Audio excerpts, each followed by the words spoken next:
Good morning students. Today in the second chapter we are going to learn about noun case, and in this we are going to learn about subjective or nominative case, objective case, dative case and possessive case. Noun can be used as subject or object of a verb in a sentence. It may also used to show possession. तो आज हम पढ़ने जा रहे हैं noun case. इसके अंतर्गत हम पढ़ेंगे सब्जेक्टिव और नॉमिनेटिव केस, उसके बाद objective case, then dative case and possessive case. Sentence में जो नाउन होता है वो सब्जेक्ट या ऑब्जेक्ट के तौर पर यूज होता है. इसके साथ साथ वो यूज होता है ओनरशिप या पोजेशन बताने के लिए. So first let us begin with subjective case. When a noun of a verb is the subject of a verb, it is said to be subjective case. तो जब सेंटेंस में जो नाउन होता है वो वर्ब का सब्जेक्ट होता है तो उसे हम सब्जेक्टिव या फिर नॉमिनेटिव केस कहते हैं. अब now let's start with examples.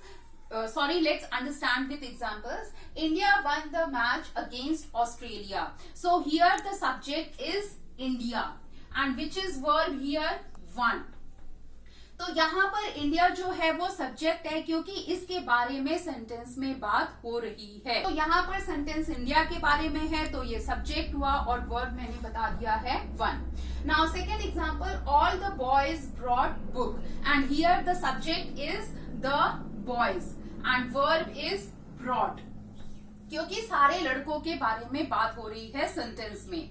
It also answers the question who और व्हाट. जो सब्जेक्टिव या फिर नॉमिनेटिव केस होता है वो इन क्वेश्चन के आंसर्स देता है. Now next is objective case. When a noun plays the role of a direct object of a sentence, direct object of a verb in a sentence, it is objective case. तो objective case वो होता है जब noun direct object का काम करता है sentence में. जैसे यहाँ पर एग्जांपल्स है, India one the match against Australia. Same example हमने यहाँ पर लिया है तो इंडिया सब्जेक्ट हुआ. यहाँ पर हमें ऑब्जेक्ट पता करना है, आइडेंटिफाई करना है कि ऑब्जेक्ट कौन सा है. लेकिन फिर भी और उसके बाद हम देखते हैं वर्ब क्या है, वन. अब यहाँ पर डायरेक्ट ऑब्जेक्ट क्या होगा, match. So match is direct object क्योंकि ऑब्जेक्टिव केस वही होता है जो वर्ब जो सेंटेंस में डायरेक्ट ऑब्जेक्ट के बारे में बताता है. Now next is she stitched a dress. उसने क्या किया, ड्रेस बनाया. तो यहाँ पर जो ड्रेस होगा वो होगा direct object. It answers the question what और whom. ये व्हाट या फिर whom का हमें इससे जवाब मिलता है after the verb.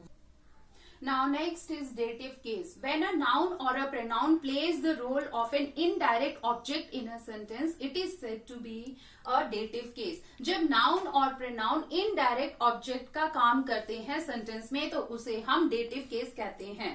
Now we'll understand with these two examples. India won the match against Australia. ये आप सबको पता है, इंडिया क्या था, सब्जेक्ट, वन क्या था, वर्ब, मैच क्या है यहाँ पर, डायरेक्ट ऑब्जेक्ट. तो इनडायरेक्ट ऑब्जेक्ट कौन सा हुआ, Australia. Okay. Now second is he gave me a book. यहाँ पर ही क्या है, सब्जेक्ट, गेव क्या है, वर्ब, मी क्या है, बुक दी है. तो मी क्या हो गया, इनडायरेक्ट ऑब्जेक्ट और बुक हो गया direct object.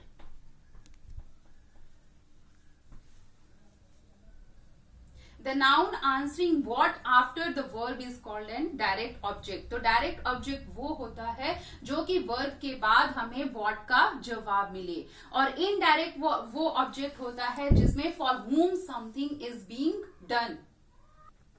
It answers the question to, for, from, whom. इन सब के वो आंसर्स हमें मिलते हैं.